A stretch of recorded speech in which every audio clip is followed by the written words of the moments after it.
Madam. Madam Ivan.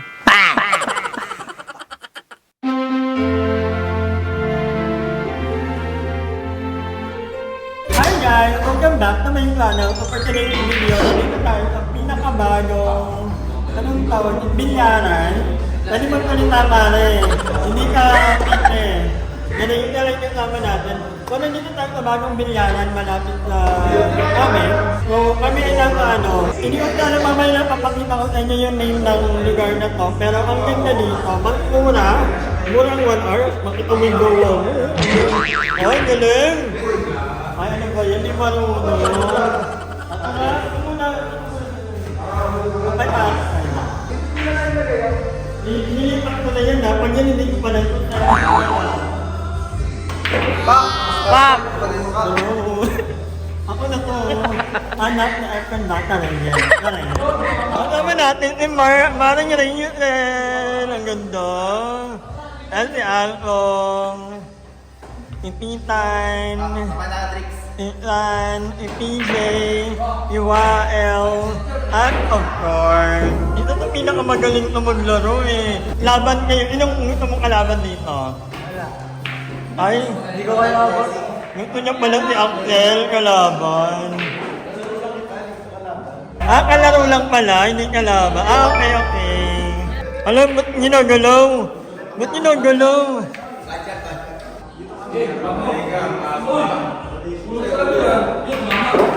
Aba.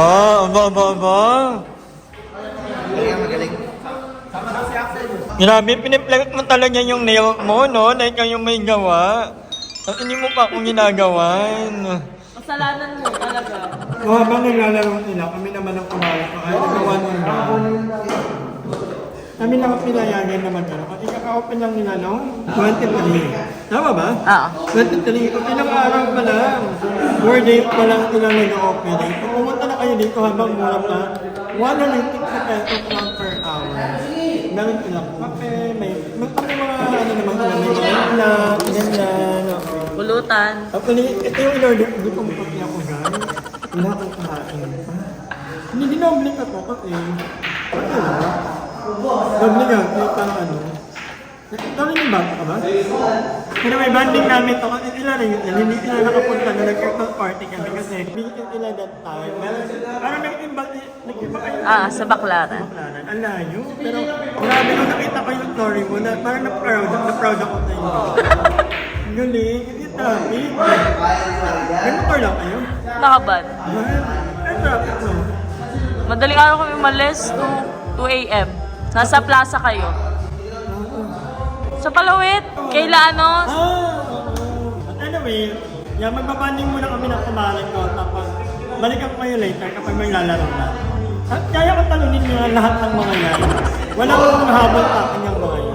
Lalo na si Calvin. Yung magaling nyo. Tignan nyo, tayo lang tao dito. Pag nag-vote, 500. Utang lang.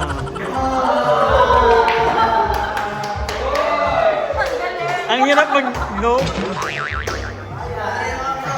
Magkano yun? Laban tayo, tara, Tignan nila kami lang tao dito. A few moments later. Wow! Ang dami niyang pagkain!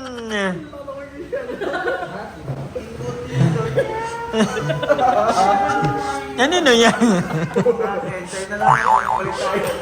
Laing ako, Bian. Laing ako, May mga ganyan pala kayong order. May ganyan pala kayong order. Hindi ko alam yan, Hindi ko siya na matipid. Sana all, may pagkain ganyan. Ba't yung nag-aaway-aaway, ha? Yung laing talaga yung inaantay ko dyan. Oh my God. Laing. Kumain na kayo, mga anak. Mga anak, kain na. Hello, sarap. Ang sarap. Ang sama ko. I love you. So, ayun mga kahanger, medyo naging busy tayo nung mga nakarang araw, kaya wala akong upload. Parang ilang araw akong walang upload, 2 days ata. So, alam niyo naman kapag December talagang jump pack ang ating mga schedule.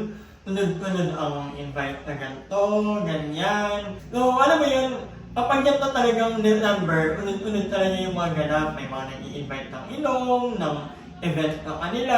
So, alam mo yun, we always make it a point na we go up kung ano bang mga inviting sa mga friends natin. Ako yun ang pinaka-ano ko. Kapag may nag-invite sa akin, I make it a point na nakakapunta ako. Hinahati, kung pwede ko lang hatiin yung katawan kung gagawin ko. Just to make them feel na importante sila sa akin, mahalaga sila. So, alam mo yun, naging busy talaga tayo ngayon December. Actually, nami-miss ko lang katikahan si Ate Karina, si Ma'am Iklod, kasi may GT kami niyan, mga talantahin. Ang name ng GT namin is talantahin. So, medyo naging busy nila. Actually, hindi pa kami nakapag-ulit nila Ma'am Iklod. So, ayan. Merry Christmas sa inyong lahat. Maraming salamat sa pagiging parte ng aming 2025. So, thank you ka na Ma'am Karia, Ate Maika, Ma'am Erta de Belen, ni Ma'am Zoe, Kuya Mervin, and maraming si Ate Yuna, si Auntie Can, all the way from Canada. Ayan. Belated happy birthday and Merry Christmas po. Kasi 24 ang birthday niya. So, ayan. Medyo bumaba yung energy ko din. Siguro napagod nga dahil sunod-sunod ang mga ganap. Pero happy ako kasi ngayon, nawala na yung sakit ng pangako. Kasi, yung mga araw leading towards, Pasko, masakit yung pangako. Actually, inakban. So, medyo yung pangako that time. Ewan kung may nakain akong something or may nakuha akong time. So, masakit yung dito ko. Pero hindi ko na ko nilagdat or something. Tadyang masakit lang talaga. Ang okay, yun yung isa sa pinakamasakit na yung dito. Masakit. Pero I'm glad na ngayon, okay na ako. And excited din ako kasi malapit na kami mag-late. 31 ang aming flight. So, hindi nga lang kami magkasabay ng kapatid ko. Kami ni Ali ay panggabi kami. Gabi ang flight namin, tapos yung kapatid ko is morning. So, iniisip ko pa kung paano ko hahatiin ulit itong katawan ko. Ihatid yung kapatid ko, babalik ako kasi ang flight namin 8 PM pa naman. Although, kailangan mga around 5 or 6 PM nasa airport na kami kasi for maka-traffic that day. So, titingnan pa natin kung anong mga magiging ganap natin habang nandito pa tayo. Kasi ano pa lang naman yan 28, 29, 30, may 2 days pa tayo. So, baka gumala kami bukas ng kapatid ko. Hindi ko pa tayo gagala ang kapatid ko. Kaya lagi na, well, medyo okay naman sa bahay. Yun naman ang trip niya kasi yung manood ng K-drama talaga. Yun talagang parang happiness niya. At nakabili na rin ng kanyang sariling namomonitor niya naman kung ilang oras ang sleep niya. So, I'm happy for her. But anyway, excited ako mag-Leyte. Excited ako kung anong mga magiging ganap namin sa Leyte. Oo, kasi plan ko magdagat. Namit ko magdagat actually. Namit ko na ang mga friends ko sa Leyte. Namit ko ang mga kababata ko, mga relatives ko. So, I'm looking forward na makauwi. At excited. Pero babalik ko naman rin tayo. Hindi na tayo magpapaboryo doon. Dahil hindi ko rin kaya na mag-stay doon ng matagal. Yun naman ang ko. Pero, just to see my parents, mga kapatid ko, and then makapag-gala-gala kahit papaano. Iniisip ko kung mag-dadaan pa. Yun nga, tingnan na lang natin kung makakapag-ergo ba or makakapag-tibo. Tingnan natin kung kakayanin pa ng budget. So, let's see. Anyway, maraming salamat, Ma'am Marie, ayan, Ate Marie B, yan, mga ko yan. Si Ma'am Elodie, Ma'am Iklod, Ate Karina, Kuya Mervin, Ma'am Zoe, Ma'am Isabel R, Ma'am Rhea,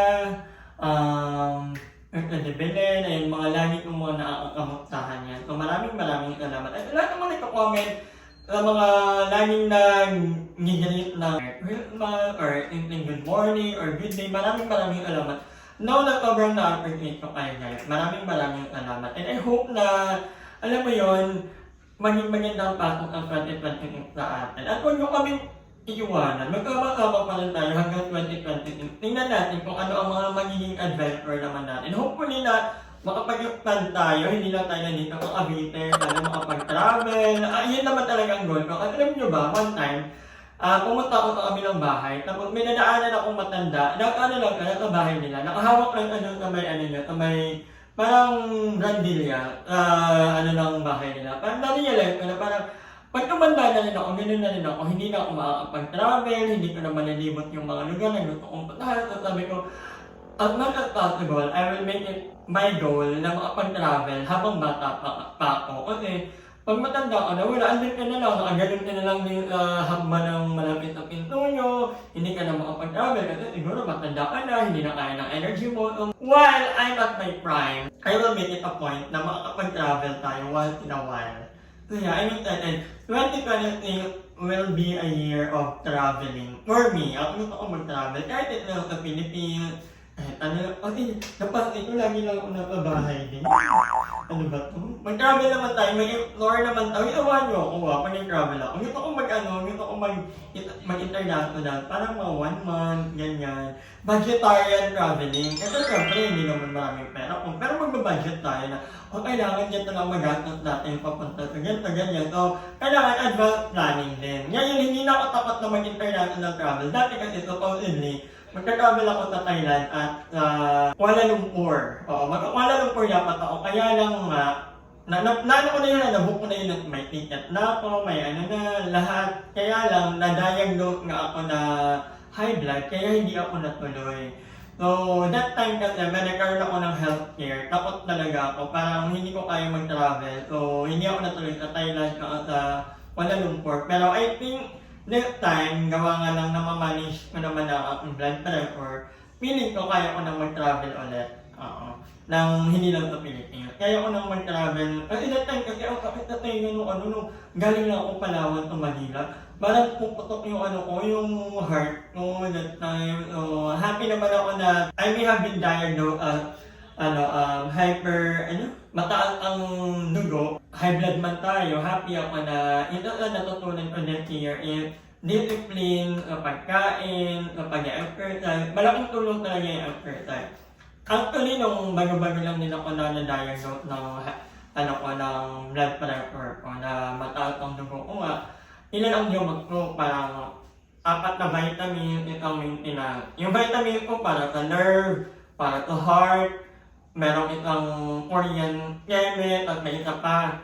So yung 4 na yun, meron pa ako yung pang-gout, kasi mataas yung uric acid ko. So nung nag-walking na ako everyday, doon ko napansin na gumanda talaga yung pakiramdam ko. And then, yung 5 gamot ko, isa na lang ang natala. Yung maintenance ko na lang. So, importante talaga na disiplinahin natin yung sarili natin and we make it a point na makapag-exercise tayo at least 1 hour a day. Diba? Although lately, hindi ko naman ikakaila, lately, ngayong before and after hindi talaga ako nakakapag-walking pa. Pero may naman ako, nakaka-5,000 a day ako.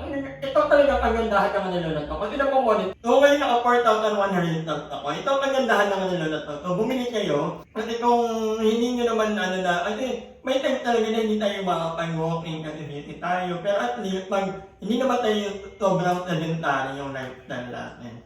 Yung maganda ito kasi nag-monitor niya yung tulog mo, kahit putol-putol, naka-add niya lahat kung ilan yung tulog mo sa isang araw.